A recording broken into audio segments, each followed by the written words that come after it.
સ્ટરીલાઇઝેશન autoclave એ આ એક સાધન છે જીવાણુ સાધન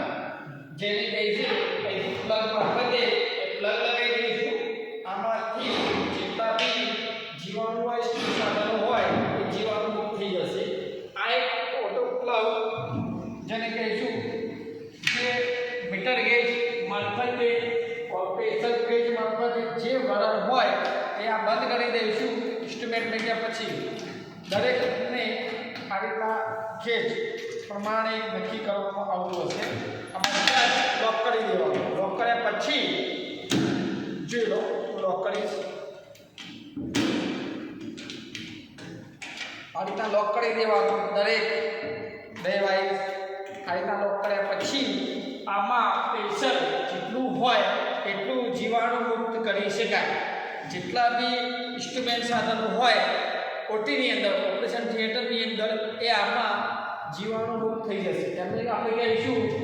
સ્ટરીલાઇઝેશન ઓટોક્લેવ જીવાણુ મુક્ત કરી શકાય વરાળ સ્વરૂપે એટલે આનાથી કોઈ બી પેશન્ટને ચેપ રહિત કરી શકાય ચેપ લાગી શકે નહીં આપણે જોઈએ આગળના સ્પાર્ક પ્રેશર લેવલ છે સ્ટીમ મેજર છે રિજેક્ટર છે સેફ્ટી વાળા છે અને અંદર સેફ્ટી વાળા કઈ શકાય બરાબર પ્રેશર ગેજ આ આપણે નક્કી કરી શકાય 15 થી 20 સુધી આપણે રાખી શકીએ બરાબર નેક્સ્ટ જોઈએ ઓટોક્લેવ બોડીઝ આ બોડીઝ હશે આ કોઈ બી જગ્યાએ લઈ જઈ શકાય એક જગ્યાએ આને લઈ જઈ શકીએ બરાબર હવે જોઈએ નેક્સ્ટ આગળ આનાથી આપણે સ્ટેન્ડ તો આ સ્ટેન્ડ ફક્ત છે સ્ટેન્ડ મારફતે કોઈ બી આનાથી કોઈ વસ્તુ કરી શકે નહીં જેટલા બી સાધનો હોય નાના આમાં સ્ટરીલાઇઝેશન આપણે જીવાણુ કરી શકીએ જોઈએ નેક્સ્ટ આગળ આવું સ્ટેન્ડની અંદર જોઈએ તો ઊંચું હોય જમીનથી થોડું ઊંચાનો પાટવી રાખી શકાય ઓટોક્લેવ બોડી બી સારું આ બંને હેન્ડલથી આપણે બોલી શકીએ લઈ જઈ શકાય બીજી જગ્યાએ આને ઉપયોગમાં લઈ શકાય ઓટીની અંદર ઓપરેશન થિયેટરની અંદર ઓકે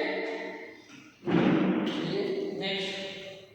પ્રેશર વાલ્વ સ્ટરીલાઇઝેશનથી ઘણા બધા ચેપ રહિત કરી શકે એક પેશન્ટની અંદરથી બીજા પેશન્ટને જો હું લેતા હોઈશ તો આપણે આ મારફતે આનાથી ચેપ લાગી શકાય નહીં કોઈ બી પેશન્ટને ઉપયોગમાં આ એક ઇન્સ્ટ્રુમેન્ટ કરી શકે ઓટીની અંદર ઓપરેશન થિયેટર જેને કહીશું સ્ટરીલાઇઝેશન